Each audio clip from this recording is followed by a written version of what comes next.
जय हिंद। ब्लड के पार्ट 1 में हम आपको ब्लड के बारे में समझा दिए थे। अब ब्लड के पार्ट 2 में हम आपको ब्लड के क्लॉटिंग यानी थक्का बनने के बारे में समझाते हैं। देखिए ब्लड का थक्का क्या होता है, जब कहीं कट जाता है तो वहाँ आप देखेंगे ब्लड निकलने लगता है, कुछ देर बाद ब्लड जम जाता है, 2-3 दिन बाद वहाँ देखिएगा तो एक पपड़ी जम जाता है रेड कलर का, उसी को हम कहते हैं रक्त का थक्का बनना। अगर यह थक्का नहीं बनेगा ना तो ब्लड निकलता ही जाएगा, रुकेगा ही नहीं, जिससे व्यक्ति की मौत हो जाएगी। तो इसी को कटने के बाद खून का जम जाना रक्त का थक्का कहलाता है। समझ में आ गया आप लोग को? यह रक्त का थक्का कैसे बनता है इसके बारे में समझते हैं। आप इतना जानते हैं कि विटामिन के की वजह से बनता है, बच्चा वाला चीज़ है विटामिन के, समझिए यहाँ ध्यान से। 4 स्टेप में ब्लड जमता है। ब्लड जमने की क्रिया को हम लोग कैस्केडिंग प्रोसेस कहते हैं। कैस्केडिंग प्रोसेस क्या होता है? ब्लड का जमने की क्रिया कैस्केडिंग कहलाती है। Clotting of blood is known as cascading. It takes 4 minute approx. 4 minute का ये समय लेता है ब्लड को जम जाने में। कहीं भी देखिएगा ना, कहीं कट जाएगा तो आप देखिएगा लोग दबा देते हैं, ये नहीं कि 2-4 दिन तक दबा के रखते हैं, नहीं 5-10 मिनट दबा के रखते हैं ताकि खून का थक्का बन जाए, फिर छोड़ देते हैं, ब्लड आना रुक जाता है। तो ये था कैस्केडिंग प्रोसेस कहलाता है। इसके 4 स्टेप होते हैं। सबसे पहला जो होता है थ्रोम्बोसाइट। आप याद कीजिए पार्ट 1 में हम बताए थे प्लेटलेट को ही थ्रोम्बोसाइट कहते हैं, डेंगू में यही प्रभावित हो जाता है। थ्रोम्बोसाइट क्या करता है, जैसे कहीं कटता है तो ब्लड में तो घूम ही रहा है थ्रोम्बोसाइट, प्लेटलेट घूम रहा है, डब्ल्यूबीसी भी घूम रहे हैं, आरबीसी भी घूम रहा है, प्लाज्मा भी घूम रहा है, सब कुछ घूम रहा है, लेकिन जो मेन फंक्शन यहाँ है वो थ्रोम्बोसाइट का है। थ्रोम्बोसाइट यानी प्लेटलेट जैसे कटता है तो वायु के संपर्क में आ जाता है, और वायु के संपर्क में आते वो बन जाता है थ्रोम्बोप्लास्टिन। थ्रोम्बोसाइट वायु के संपर्क में आते क्या बन जाता है? थ्रोम्बोप्लास्टिन। स्टेप फर्स्ट कंप्लीट, ये हो गया थ्रोम्बोप्लास्टिन। अब स्टेप 2 में चलते हैं। इस थ्रोम्बोप्लास्टिन को यहाँ लाते हैं। ये थ्रोम्बोप्लास्टिन शरीर के अंदर बैठे हुए कैल्शियम से जाके दोस्ती कर लेता है, और कैल्शियम से जाके कहता है ए कैल्शियम चाचा उठिए, सबसे बड़का दिक्कत हो गया, हमारा कट गया, चलिए जमाया जाए। तो कहेगा कि हम कैसे जमाएंगे? तो कौन? थ्रोम्बोप्लास्टिन कहता है कि हमको एक आइडिया है, हमारे बॉडी में एक कुंभकर्ण है जो सो रहा है, उसका नाम है प्रोथ्रोम्बिन, इसको उठाइए। तो ये दोनों जाके उठाते हैं से प्रोथ्रोम्बिन को, ए उठिए उठिए प्रोथ्रोम्बिन, उठ उठ उठ उठ उठ। तो प्रोथ्रोम्बिन सुतल रहता है, जैसे उठेगा तो उसे कहेंगे थ्रोम्बिन, सुतल है तो प्रोथ्रोम्बिन, उठ गया तो थ्रोम्बिन। अब थ्रोम्बिन को इन्फॉर्मेशन दिया गया है कि जैसे तुमको कोई उठाए तुम समझ जाना कहीं ना कहीं कट गया है ब्लड में, थ्रोम्बिन उठ जाएगा, कभी कट गया, कहाँ गए ये थ्रोम्बिन। अब तीसरे स्टेप में आ जाइए। तीसरे स्टेज में ये थ्रोम्बिन, अब इन लोग का तो काम हो गया, ये थ्रोम्बिन जाके उठाएगा फाइब्रिनोजेन को, कहेगा फाइब्रिनोजेन उठ उठ उठ उठ उठ। फाइब्रिनोजेन को ये जाके उठाएगा, ये उठ उठ उठ, फाइब्रिनोजेन उठ जाएगा, कहे क्या हुआ, कहे कट गई, ब्लड निकल तो, कहा कट गया। तब ये जो थ्रोम्बिन है ये फाइब्रिनोजेन को उठा के एक्टिव कर देता है। जैसे ये एक्टिव हो जाता है तो इसे कहते हैं फाइब्रिन। क्या बन जाता है? फाइब्रिन। और यहीं पे कंप्लीट हो गया। ये जो फाइब्रिन होता है ये जाली के समान होता है, इस तरह से जाली के समान होता है फाइब्रिन। फाइब्रिन जो होता है वो जाली के समान होता है। अब जहाँ कटा है वहाँ एक जाली के समान आके फाइब्रिन लग जाएगा, अब उस जाली के पीछे से ब्लड निकलेगा, उसमें डब्ल्यूबीसी फंस जाएगा, आरबीसी फंस जाएगा, प्लेटलेट फंस जाएंगे। तो जैसे ये फाइब्रिन जाली के समान आकृति बनाता है, जो रुधिराणु यानी कार्पल्स हैं, चाहे वो डब्ल्यूबीसी, आरबीसी या प्लेटलेट हो, वो फंस जाएंगे। और जब फंस जाएंगे तो जो तरल पदार्थ है प्लाज्मा वो निकल पाएगा? नहीं निकलेगा, अब वही फंस के वहीं रह जाएंगे, प्लाज्मा निकल नहीं पाएगा, और ये डब्ल्यूबीसी, आरबीसी हवा में ऐसे सूख जाएंगे, जिसे हम लोग कहते हैं पपड़ी जम गया है। पूरी तरह नीचे एक चमड़ा बन जाता है, तो इस पपड़ी को नोच दीजिए, कोई दिक्कत नहीं है। पता चला कटा है, 2 घंटे बाद फिर नोच दीजिए तो फिर ब्लड आने लगेगा। जैसे एक नाली है, उस नाली में अगर मान लीजिए इसे 4 ठो छड़ डाल दीजिएगा इसे, तो क्या होगा, जितना कूड़ा पीछे से आके फंस जाएगा, पानी निकलना बंद हो जाएगा।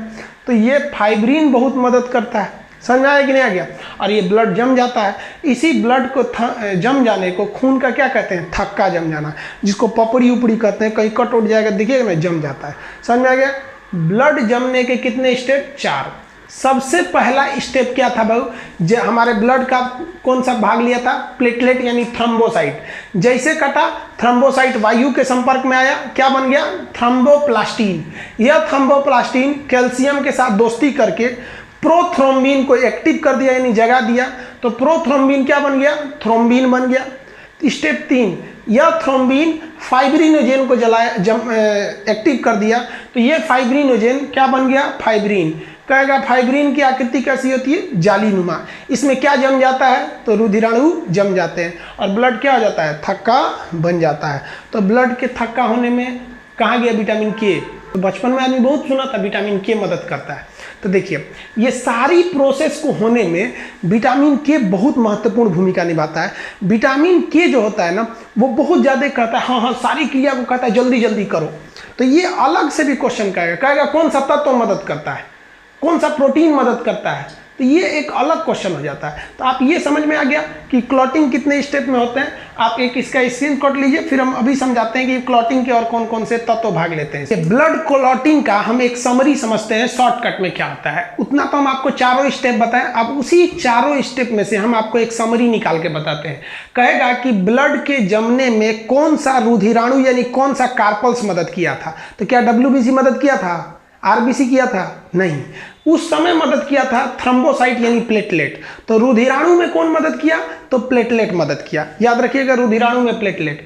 प्रोटीन में कौन प्रोटीन, तो देखिए फाइब्रिनोजेन और प्रोथ्रोम्बिन। फाइब्रिनोजेन बन गया था फाइब्रिन और प्रोथ्रोम्बिन बन गया था थ्रोम्बिन, यानी ये दोनों प्रोटीन हैं जो मदद किए। कौन सा तत्व यानी धातु था, याद कीजिए कैल्शियम।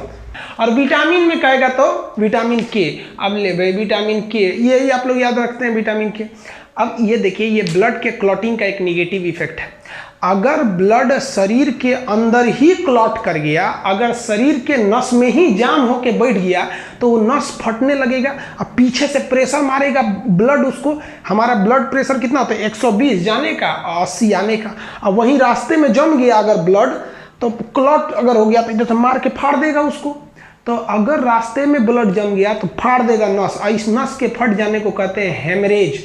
तब हेमरेज के लिए कौन सा विटामिन जिम्मेदार है, के। अगर जमा दिया ना विटामिन के तो फिर हेमरेज हो जाएगा। और यह अक्सर ब्रेन में ही होता है, क्योंकि ब्रेन के नसें बहुत पतली होती हैं, उसमें खुद ही जगह नहीं होता है, उसी में जाके वो क्या हो जाता है, बैठ जाता है, तो हेमरेज हो सकता है। तो शरीर के अंदर ब्लड जमना मौत को खुली चुनौती है, अगर जम गया ब्रेन में तो मर जाएंगे। तो क्लॉट शरीर के अंदर नहीं करना चाहिए। तो समझ में आ गया। इसीलिए शरीर के अंदर एक एंटी क्लॉटिंग एजेंट बैठा है जिसे कहते हैं हेपेरिन। यह हेपेरिन खून को जमाने नहीं देता है। एंटी क्लॉटिंग कौन हो गया, हेपेरिन। अब समझिए बड़ी भारी दुविधा है भैया, शरीर के अंदर जमना नहीं चाहिए और कट जाए तो तुरंत जमना चाहिए, इतनी बड़ी दुविधा है, क्या किया जाए। तो भगवान इतना होशियार था, पता नहीं किस यूनिवर्सिटी से पढ़ा था, उसने हेपेरिन को ऐसा ट्रेनिंग दिया कि हेपेरिन जो है ना इन सभी पर भारी पड़ता है। कहता है कि तू लोग हमारे रहते हुए कोई चक्कर पकड़ किया काट डालेंगे यहीं पे। तो हेपेरिन अकेले भारी पड़ता है इन लोग पे, यानी हेपेरिन में और इन लोग में पूरी दुश्मनी है, क्योंकि ये सारे ग्रुप में मिल के चाहते हैं खून को जमा दे, और ये अकेले कहता है कि जमा दिया ना काट देंगे तुमको हम।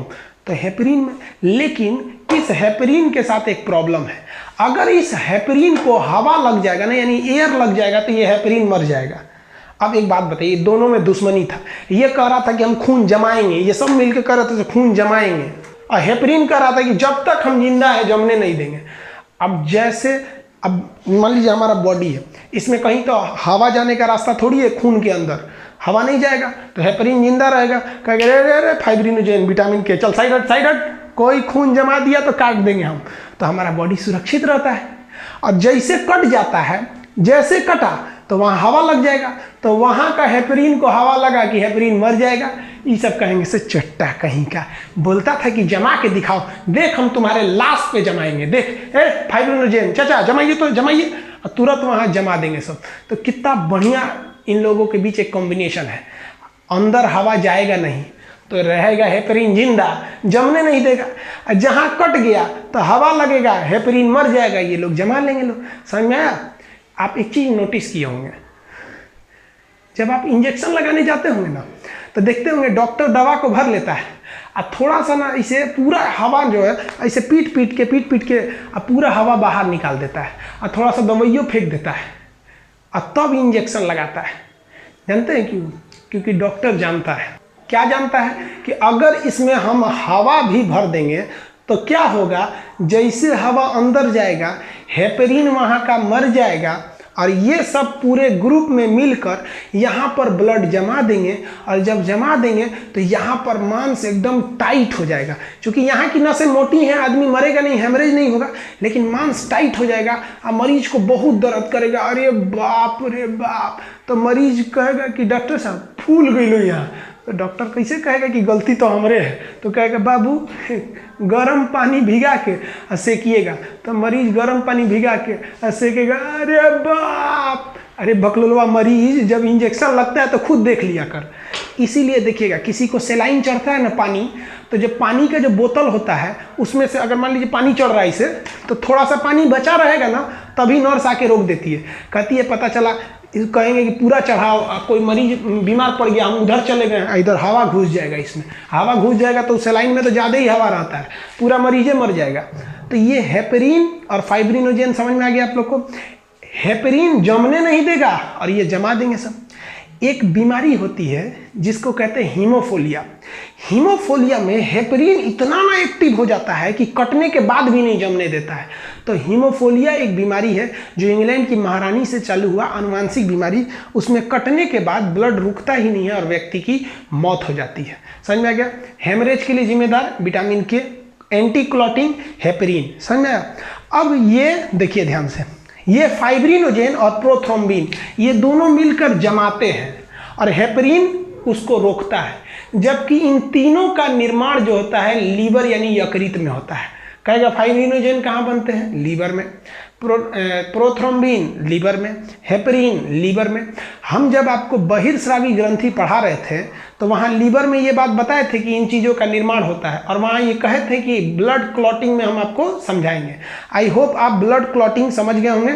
इसका PDF मिल जाएगा लिंक में, आप वहाँ से भी ले सकते हैं। इसका एक स्क्रीनशॉट लीजिए, फिर हम आपको ब्लड ग्रुप के बारे में समझाते हैं।